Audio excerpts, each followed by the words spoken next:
Whether out in the field or on the beach, Alaska State Troopers must be prepared for even the most unlikely encounters. Whether it's a 1,500-pound wild animal, a drastic turn of weather,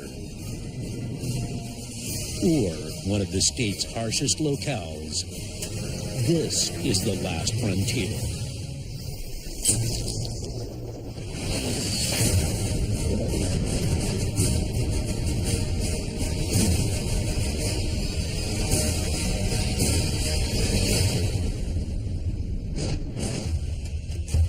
Home to one of the biggest gold rushes in U.S. history, Nome was once Alaska's largest settlement. But the harsh way of life here has dwindled its population to just over 3,500 hardy souls. While nature calls most of the shots in this remote city, Trooper Ann Sears is one of the brave group of Alaska State Troopers enforcing the law of man. My name is Ann Sears. I'm a state trooper posted in Nome, Alaska. I've been in Nome for almost 6 years.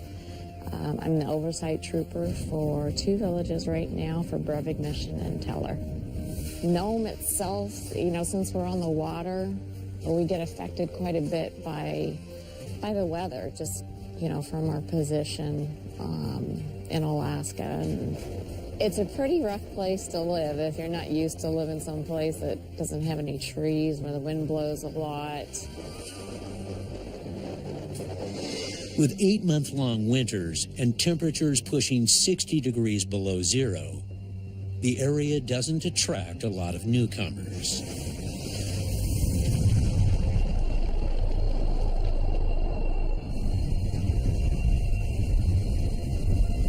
I'm in a unique position because I'm from this area. I'm related to quite a few folks in the area. I don't think people do treat me differently because I am Alaska Native. I don't think a lot of people realize it.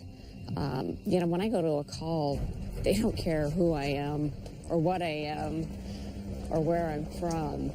All they see at that moment is, a trooper, somebody in a uniform. Armed with her intuition and an AR-15 rifle, Trooper Sears doesn't take any chances in this remote outpost. You got 10% of the folks that cause 90% of the problems.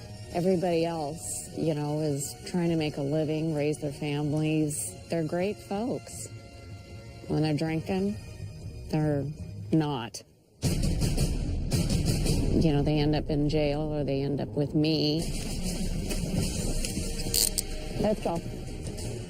Sometimes it's difficult to find somebody in the village. It doesn't take long for folks to figure out that we're there. It's a tough life out here. Going to the village and dealing with calls is the job, and we got to get it accomplished one way or the other.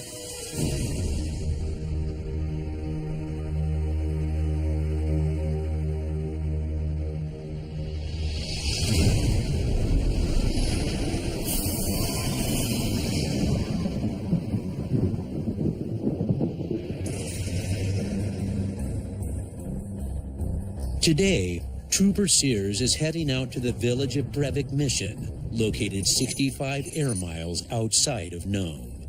There's a gentleman in Brevig Mission that has a $10,000 felony warrant. His name is Alfred Kakuna, and he's eluded authorities for 2 years after blacking out and choking his girlfriend with a belt. Now, Trooper Sears is making the 30-minute flight to bring him to justice. She knows the pilot well, her husband of 11 years, Jay. Like many Alaska State Troopers assigned to rural posts, Investigator Jay Sears is also a licensed pilot. With no road system and frozen waterways, air travel to the villages is more than a mere convenience. It's the only means of transportation, and a deadly one at that. That's part of the danger that a lot of folks don't realize. It's just responding to what we do on a daily basis. Alaska leads the nation in aircraft accidents. We fly everywhere.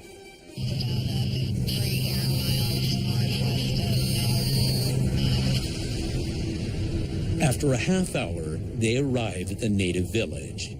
Cool, honey. Thank you. Live to serve. Live to serve you. Waiting for the troopers is Officer Olana, the village public safety officer, or VPSO, who escorts them into town.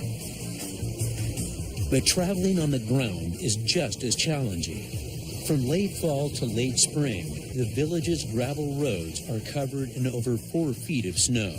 The roads around town get so drifted, there's so much snow drift that the only way to get around is on four-wheeler or snow machines.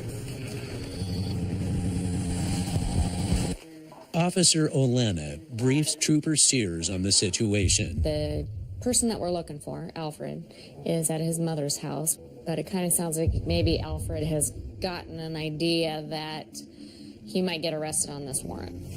With no backup and only a standard issue Glock pistol, they head to the house, hoping he's not armed.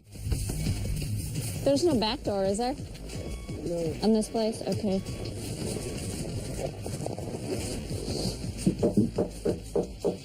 VPSO. Alfred, I need to talk to you. Trooper Ann Sears immediately smells marijuana. Are you the one smoking dope or somebody else? Hands out of your pocket, Alfred. The suspect cooperates, but his mother's not so helpful. Taking your brother. No business doing that. I need you to stop. Okay, you and I are going to go to Nome on that warrant, all right? And you're going to have to deal with it with the court. They take Alfred Kakuna into custody, but his mother grows more irritated. Up. You just close it. Can't even pick up a fuser. Diameter. Yeah. Your mom's pretty pissed off at me. Or is she pissed at you? I don't know what to tell you about that. At the public safety office, she places Alfred in a holding cell. I've been hiding out here for the last 3 years, trying to stay away from the alcohol and trouble. You have the right to remain silent. Me and alcohol don't mix very good. Kind of violent when I get alcohol. So here I am now in the jail cell. Hours later, it's time to transport Alfred back to Nome. Although Alfred seems compliant, Trooper Sears never takes any chances when flying with a prisoner. Okay, go ahead and turn around for me. Everybody's always handcuffed in the plane. I always sit in the back of the plane so that they're the furthest away from the pilot that I can possibly get them. I mean, they could, try to hurt them and, make the plane go down. So I always transport somebody with the thought that they don't care what happens, but they're not going to go to jail.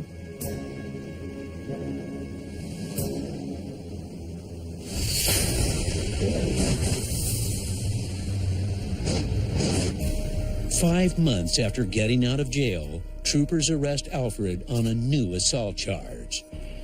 Then, 4 more times after that.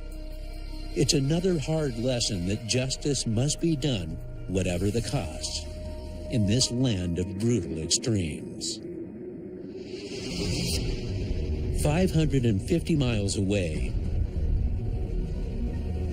nestled between the Alaska Range and the Talkeetna and Chugach Mountains, sits the Matsu Valley.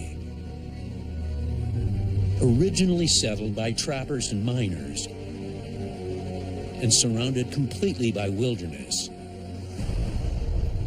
the residents here are outnumbered by wildlife more than 2 to 1. It's a place where a stroll in the park can get you killed by a grizzly bear. With an abundance of wilderness on one side of the city and the massive Matanuska Glacier overshadowing the other. The troopers must use animals themselves to help trap criminals who easily disappear into the wild.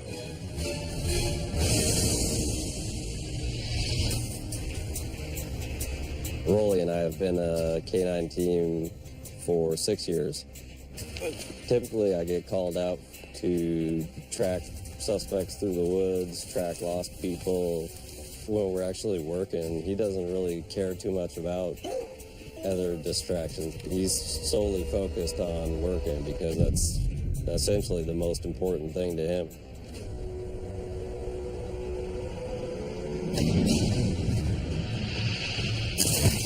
At any sign of trouble, Rolly's ready to rush to the aid of his partner.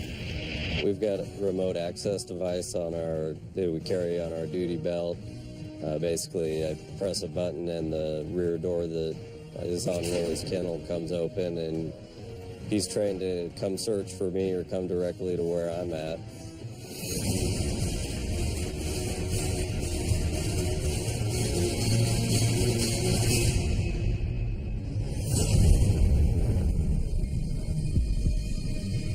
Today, Nelson and Rolly are on the hunt for a notorious felon. He's wanted for a laundry list of crimes, including car and firearms theft. And he's threatened to get in a shootout if approached. Okay. Thanks. They get a tip on his whereabouts from an informant. She knows where he's at right now. She's going to go pick him up, and we're going to do a traffic stop on the vehicle. Dramatically reduces the risk to everybody involved if we can get him in a traffic stop as opposed to in a house. So we don't have to worry about barricaded subjects or hostages or anything like that. You know, obviously he could be armed, which could present all kinds of problems for everybody involved. You ready? And Rolly will play a crucial role. His bark is a powerful deterrent, but he's ready to employ his bite if the suspect takes off on foot. Here comes 17. It's not long before he spots the suspect in the pickup. 10-4. You ready to do this, Rolly?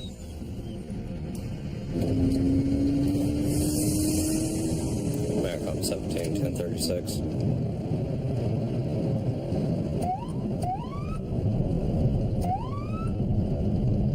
Won't be 28. 1023 WPD. Any mileage 73629.7. Stand still. Stand still.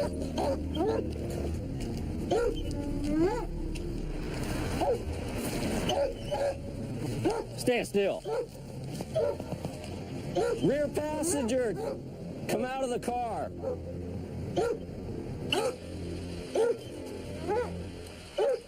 Passenger, open the door. Passenger, open the door. Step out with your hands up where I can see them. Right now. Hands up where I can see both of them. Step all the way down into the ditch. Stand still. A teenage girl clears out of the truck, but her mother is trying to reason with the distraught fugitive. Rear passenger, get out now. Driver, stay where you are.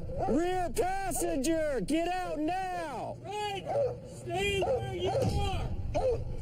Rear passenger, out of the car right now.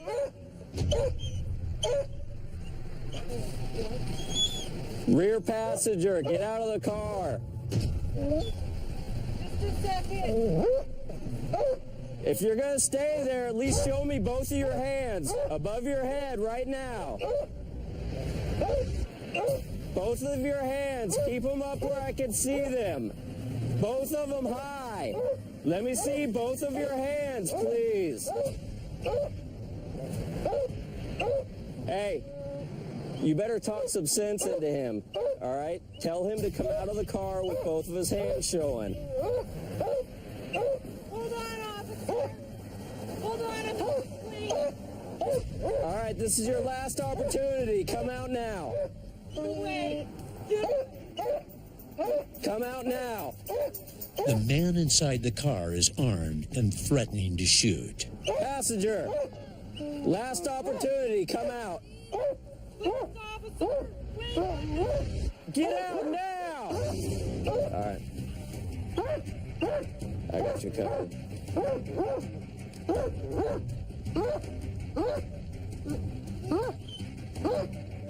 Yep. Passenger, both of your hands above your head. Stand still. Both your hands right now. Stand still. Stand still.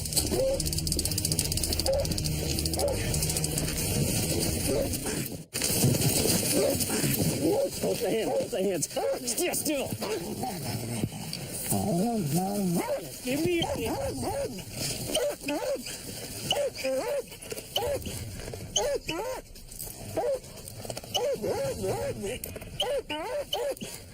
Seconds after avoiding an all-out shootout, the shaken-up driver hands over the felon's loaded gun.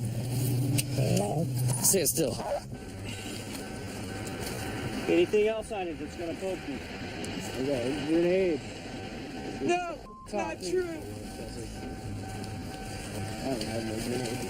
Face. Roll over. I got nothing, okay? I'm just trying to sit up. You're not gonna sit up until I tell you you're gonna sit up. All right. You want to pull your car up? I'll stand by here with you here. Stay still. No! Stay still. I can't even hold it down. More units arrive to help get the reckless and desperate man under control. Stay still. I can't do it there. Stay where you're at. Just lay down. Are you ready to get up? I just want your knee off my ear. It's a lot better now. All right. Well, all I want you to do is be calm. Well, I couldn't because of Well, killing me. you know, you should have came out of the car when you were told. It would have been easy. Shot when you Well, shot myself. Even I'm so better. glad we didn't do that. All right, we're going to take you up to the car, so be cool. All right? Okay? Okay? Yeah, whatever. I love you. You got that side?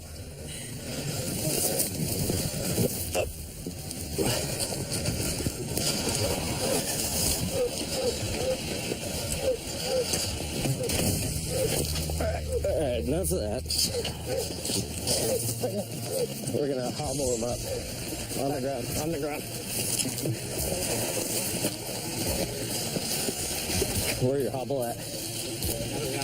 Let me grab mine.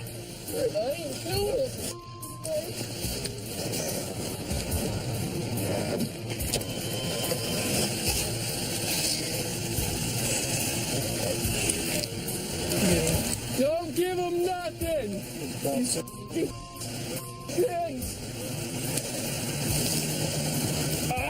Don't do that. Don't reach for it.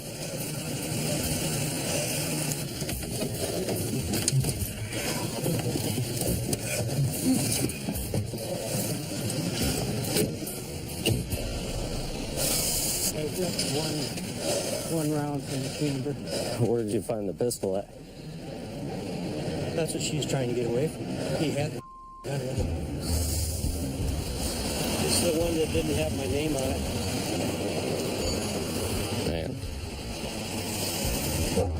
Looks like a Ruger 44. Mission accomplished, job well done.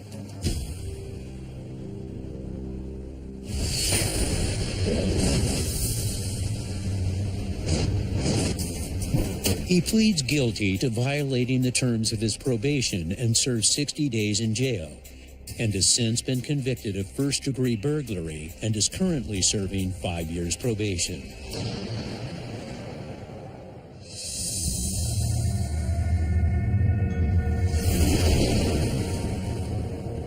Out here, the Last Frontier isn't just a catchy nickname. But that doesn't stop outdoorsmen from testing themselves in these extreme environments. And when they get in over their heads, and there's a life or death struggle in Alaska's interior, Trooper Pilot Mel Nading answers the call. I've been flying helicopters for 31 years. My primary responsibility is search and rescue. My first mission was a fatality where two snow machinists ran into each other, jumping on a hill. I got broke into an intense part of the job right away. But in a search and rescue mission, stranded civilians aren't the only ones at risk. Aircraft accidents have claimed the lives of 6 troopers, more than any other on-the-job cause of death. Nading's partner is Hilo 1, 2,500 pounds of high-tech aeronautics built for the difficult terrain.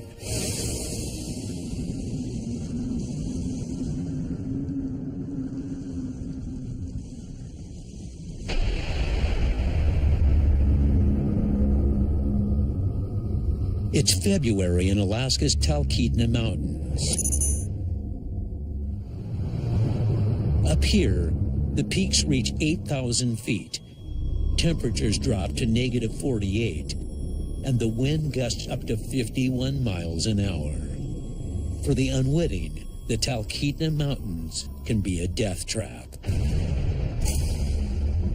Yesterday, late, we had 2 snow machiners that managed to get up into the fog by staying too late, got low on fuel, and separated. Unfortunately, one of the individuals had the only cell phone and the only GPS. This has been ongoing all night long. We don't know the condition of the second person. The worst case scenario is usually pretty grim.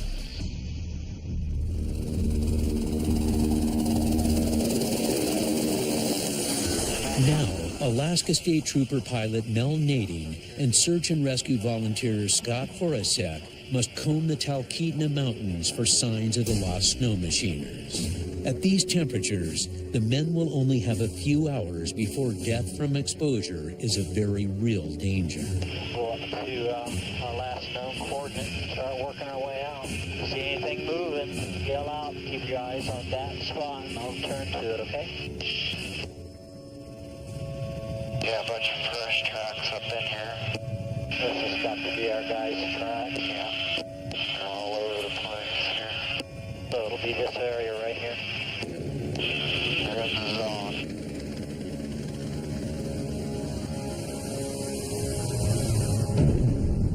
I see somebody down there on the right side, right there. And Matcom, we've located one subject, and we'll be landing here momentarily.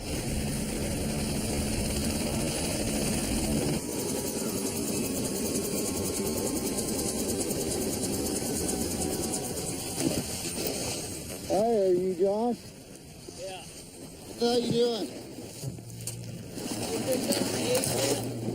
No, we haven't. John's stable, but fearful his friend Dave may not have made it. The men lost each other along a dangerous cliff. It was blowing and almost a whiteout on top of the mountain. I told Dave, I said, let's go across here where there's a bald spot and head up the mountain. And he said, yeah, that's okay. And I figured he was going to turn around and follow me out. And that's the last He still might be over on the other That's the side. last time I seen him.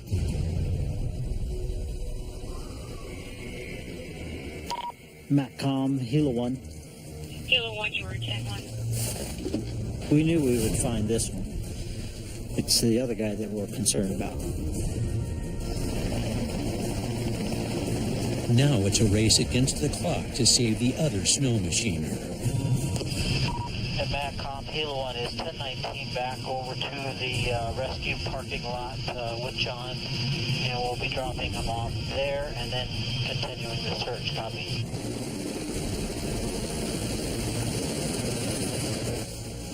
Back at base, troopers work with John to recall where the men traveled. So you came back over to the edge and looked down, but you could not see him. Could you see down the slope from there? Mm-hmm. And he just wasn't in sight. He wasn't there. Dave knows this area better than me, and it concerns me that he hasn't come out.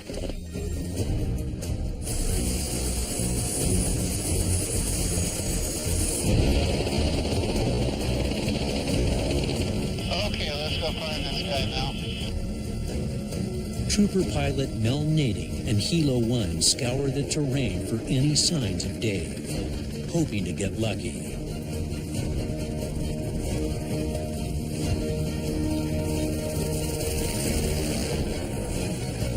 Did John give you guys a pretty good idea of where he might be? He has no idea whatsoever. To make matters worse, they can't find Dave's tracks, making it impossible to narrow their search area. Like he said, the wind was covering up the tracks as fast as they made them. In the air, they can easily mistake trees and rocks for humans, or overlook him entirely. There's a few dark spots up here. Got him. It's just a few rocks sticking up. Yeah, pretty small. Then, hope. Hilo 1 spots a set of faded tracks. But they lead up the crest of the mountain. If Dave went over the edge, it would mean a fall to almost certain death. If he got turned around, he could have easily dropped down in there. Yeah, they wouldn't have wanted to drop down any cliff. What's that, left there? I think I see a snow machine right there. Rescue base, Hilo 1. Hilo 1, come in. We've located a second snow machine at the But Dave's nowhere to be found. north 6-1. Subject is on foot, but not with machine. So confirming you found the machine but not the subject, over? That's affirmative. Nothing out there? No, I don't see anything out there. What's that, there? Got one dark spot over to the left there, see it? Right here.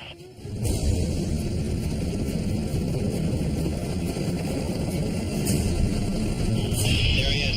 There he is. What's that, there? Got one dark spot over to the left there, see it? Right here.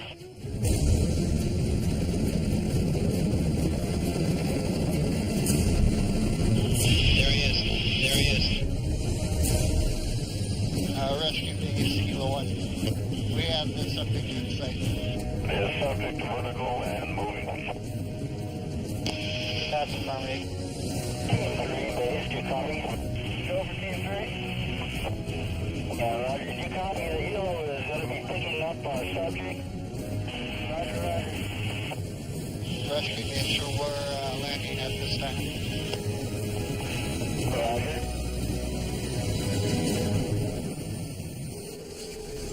Hey! Hey!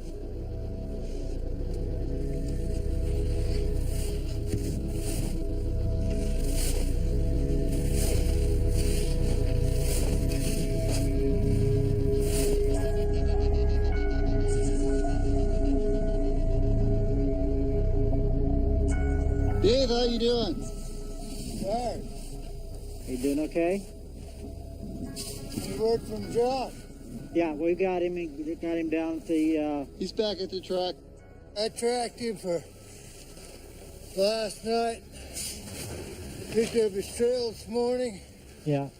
And it came to the point I had to get the hell out of here. Yeah, you guys were kind of chasing each other around from the looks of the tracks. You couldn't see anything. Yeah. No, it was blowing so hard. Oh, okay. Yeah. Yeah, I was up on that ridge. Did you see where I camped? I didn't see where he camped. actually, get we off were the looking. ridge. Actually, Get on the edge and it's just... yeah. Okay, let's do it. We'll get you out of here. All right. We tried coming out.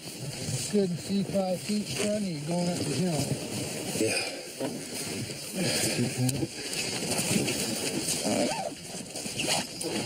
Well, it wasn't no party last night, that's for sure. Wind blowing like... Yeah, it was cold. Hold on to that. It was cold. Yeah. After being lost in 20-degree temperatures overnight, Dave is finally on his way home. If not for the Alaska State Troopers and volunteers, he might not have made it off this Talkeetna mountaintop alive. It could happen anytime. Man, it can happen just that quick. Nobody knows. So, it's like when you start counting your blessings, being thankful for what you got. Start to thinking about the important things in life. Your wife, your kids, those that are close to you.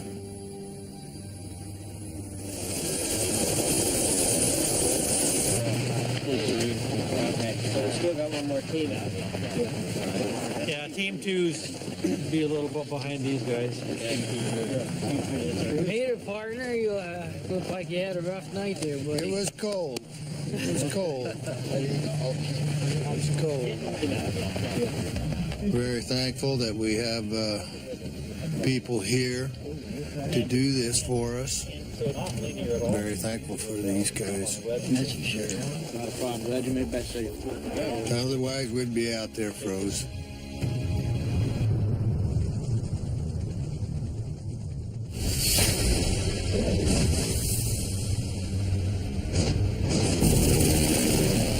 Unfortunately for Trooper Pilot Nadine and this adventurer, the story doesn't end here.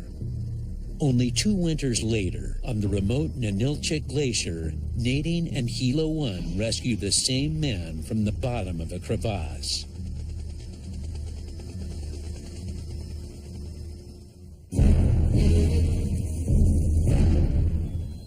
Alaska's barren expanses teem with wildlife. Over 1,000 species call the 49th state home. And there's a specialized division of troopers sworn to protect them. My name is Doug Massey. I've been an Alaska wildlife trooper for nearly 15 years now. Wildlife troopers like Massey are a rare breed. There are less than 70 of them in a state bigger than most countries. I've been asked the question several times over the years, what's scarier, running into a bear, running into a person? And for the most part, I think animals are more predictable than people. The percentage of people I contact with guns is generally about 99%. And they're usually high-powered rifles that'll blow right through my bulletproof vest.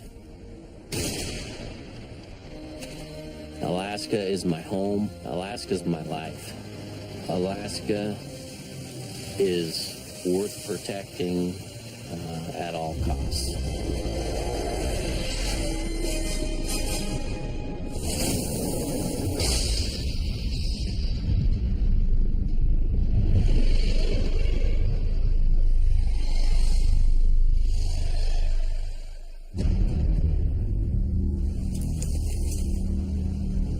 It's moose season, and wildlife trooper Doug Massey is on the trail of an illegal hunter.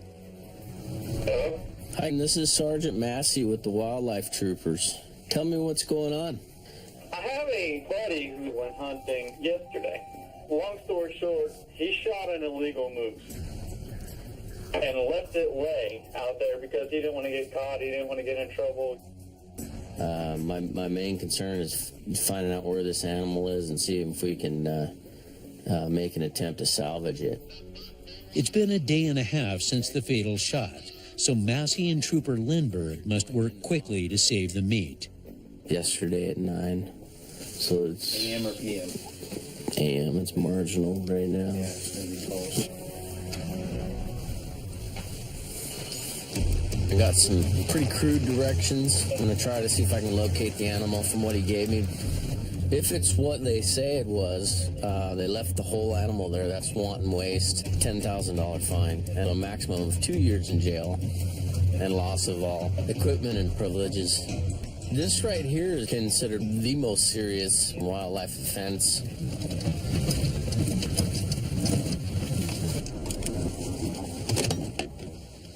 Taking my shotgun out. Been out there for 30 hours. It's probably going to be bloated. It's probably going to be smelling. So that's what bears like, smelly, bloated things. So I'm going to bring my shotgun out just in case. There's a moose. Just heard a shot, big bore. Did you hear that? Somebody just shot a moose.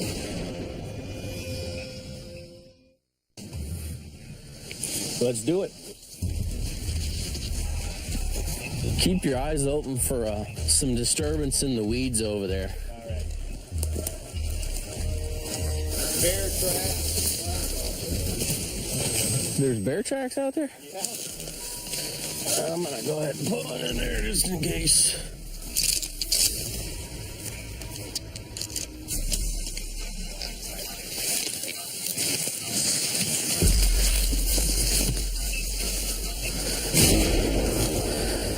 Shooting again. Jimmy, go. Jimmy! Where you at? 42 won't be 17. Nothing? Go ahead. That's not it.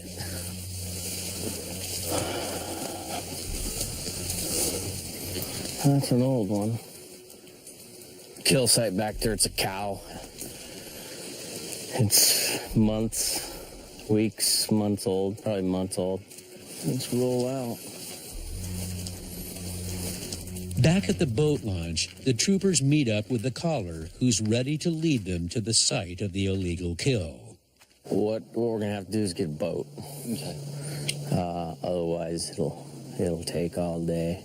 All right, you ready to go for a little quick boat ride?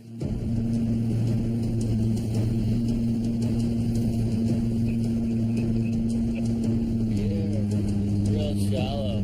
Inches? At points. Looks like we already got mud in there.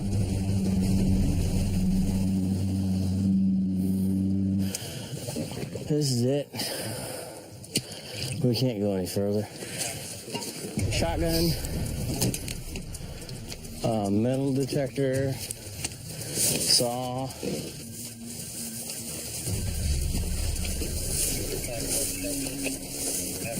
Is it in here? Can you hold that? I just want to have my hand free. Just in case the bear's on it.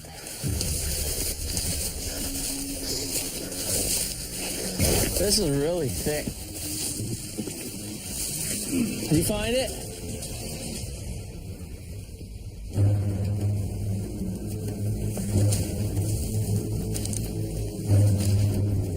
That stinks already.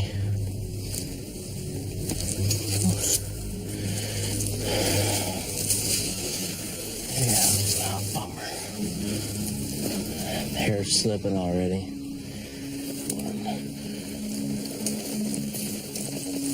It's only 31 inches. A legal moose must have antlers 50 inches wide, meaning it's at least 6 years old. This one's only 31 inches. They can't save the meat and will cite the suspect for the crime of wanton waste if Trooper Massey can find evidence he killed it. So get on this side. I'm going to try to tip him over anyways.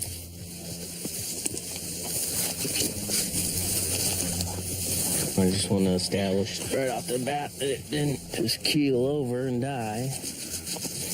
A lot of times you can just peel this hide back and you'll have more fragments. Like I just felt something on my thumb.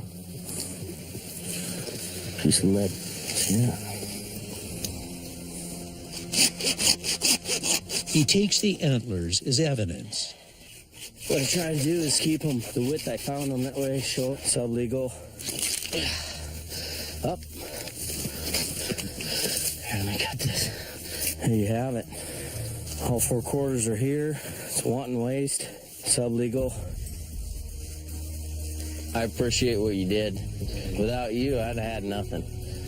The moose is only 31 inches, 2 brow tines on either side. Far below what would be considered legal. The guy's in trouble. He's in serious trouble. The next day, Massey brings the hunter in. This is the rifle? All right. How long have you been hunting?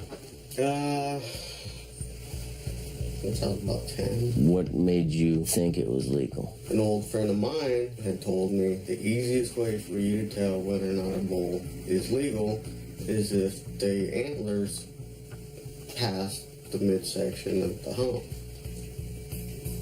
That moose was only 31 inches. It was really small. You made the decision to shoot first. You're going to be cited for wanton waste of a big game animal. You'll also be cited for taking a sublegal bull moose. I think a few things could have been done differently. You probably agree with me on that. He seizes the man's rifle and issues him citations that could result in up to 2 years in jail and a $10,000 fine.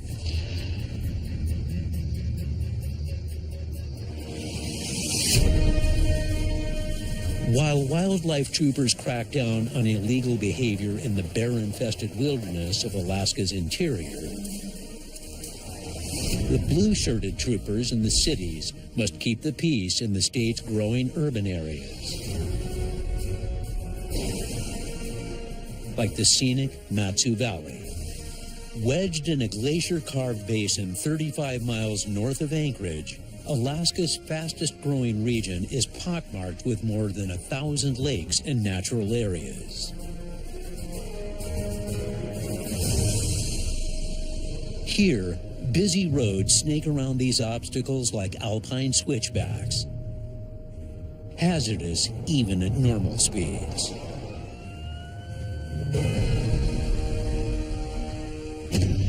It's here Trooper Tim Cronin must handle the twists and turns that come with every shift. The thing about the valley is the houses are spread out, but there are houses pretty much everywhere. We don't have nice little mailboxes at the end of the driveway with your house number on it. In Alaska, the wilderness and the areas where people live in definitely overlap. And out here, some self-sufficient and armed Alaskans have little respect for the law. They like their small, little, close-knit communities. They often see us as outsiders, so we're kind of going in there at a disadvantage. In these unfriendly hollows, troopers don't have to look very far before finding themselves in dangerous situations. And when a motorist decides to flee, Cronin has to quickly assess the risks.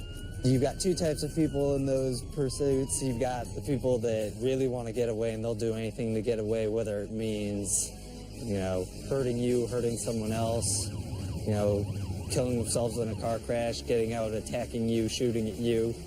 And then you've got people that really just want to give it a good run for the money and see if they can get away. But with the wrong suspect, a routine traffic stop can quickly escalate into a shootout. Every time you have to draw your handgun on someone, that pretty much means that stuff has gotten to a point where lives can be in danger. Better to be safe than sorry. You don't want to be standing there with your hands in your pockets when the guy comes flying out of the car at you with a gun.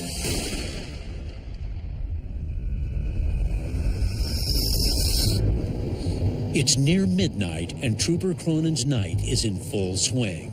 He's pursuing a vehicle that took off when he tried to stop the driver for speeding.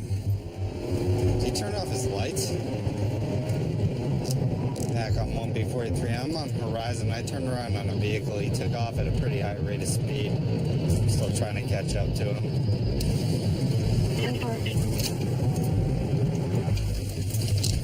Macom 1B43. He's always ahead of me. I do have a failed yield. He's run multiple stop signs. 10-4, do we have a vehicle description?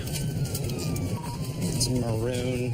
It had one brake light. It was moving over 70 miles an hour on KGB when he passed me. As soon as I turned around, he turned up Horizon. He just turned left back on Horizon towards KGB. High rate of speed, peeled through the stop sign. Copy, 1019. Macom 43, he's moving at a high rate of speed down Horizon towards KGB. Copy, Horizon towards KGB. Even with the pedal to the floor, Cronin struggles to catch up. Macom 43, I'm going approximately 85 miles an hour. He's probably at about 90. He's about 300 yards in front of me. 10-4. High-speed chases are extremely dangerous for both troopers and the motoring public. In the growing dark, it's critical Trooper Cronin ends the chase quickly before anyone gets killed. All units 1033, 1033, 103, NCID. 31, copy, with your 20 now. Passing mile 14, still outbound. 10-4, I'm going to try to hide my vehicle, see if I can make it there before you. Macom 43, I'm catching up at a pretty good rate. I'm about 100 yards behind him now. After almost 6 miles, Cronin finally catches the vehicle and the chase takes a strange new turn. Macom 1B43, we're slowing down. He's moving approximately 10 miles an hour. Driver's moving extremely slowly. Macom 43, driver put his hand out the window to signal me, but he's still not stopping.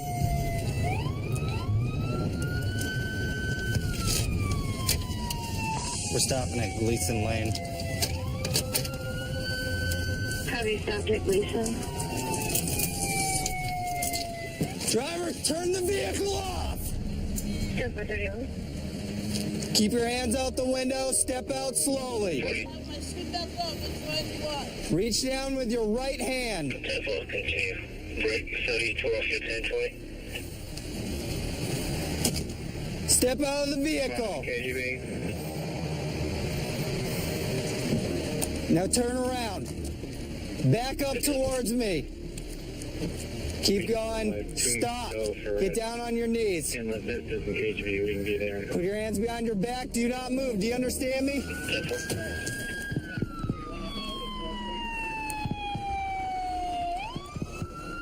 Macom 43, I've got the driver out of the vehicle at gunpoint. Do not move. Do you understand me? Backup arrives and Cronin moves in. Gonna move in. Do not move. Anyone else in the vehicle with you? No, sir. Don't move. No, sir. Yeah, one favor? Nope. Can I have double cup? Right now you're gonna have just one. That's fine. That's no problem. Nobody else is in there. Everyone's fine. Stay there. Stay on your knees. Yes, sir. Sorry. With the driver detained, Do you have anything? Cronin tries to figure out why he ran. Why are you driving erratically? When I initially turned around on you, I assume you saw me on Goose Bay. I didn't actually see you. I broke up my girlfriend. I just had the worst last 3 days of my life that I've ever had. I don't know. I have no. There's no excuse to offer. Okay, so where are you headed right now? We were gonna go fishing here at Fish Creek here. Were you in a rush or were you just going to look for it? No, I just was reading some text messages actually, and it was just like. Okay, you know that's against the law too, right? No, I didn't know that. All right. It should be a crime. Well, you said you weren't in a rush, so why were you blowing through stop signs and going 90 miles an hour? If anything was alcohol. The alcohol? Drinking and driving, yeah. I'm sure I'm way over the legal limit. If I'm out here and I'm a danger to the people, then I'm wrong. How many drinks have you had? I'd say 8, 9, 10. All right. The only Were you drinking anything while you were driving? Well, I'm telling you the truth. The honesty is I left Anchorage and we got caught in the traffic, and I'm diabetic and I felt shaky. I had beer. I was going to come out here and camp out. I started drinking early.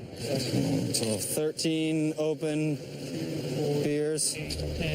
So right now it looks like we got DUI, mixed 6, felony elude. For the driver, it's an unhappy end to an already bad day. I broke up my girlfriend. I just got diagnosed last week with high blood pressure. What's that? I just got diagnosed with carpal tunnel too. I believe I got a mosquito in my right temple. Are you tired right now? Super. This is already a dangerous road. That's why it's designated a traffic safety corridor. And then we got guys, intoxicated, running from us, going 90 plus miles an hour. That's a bad combo. Thankfully, this one, judgment got the better of him. He stopped, and we went from there. It would have been easier if he'd thought before he acted and pulled over when we tried to get him to pull over. After testing the troopers on the winding roads of the Alaskan interior, his long list of violations land him a year of jail time for DUI and reckless driving and a $4,000 fine.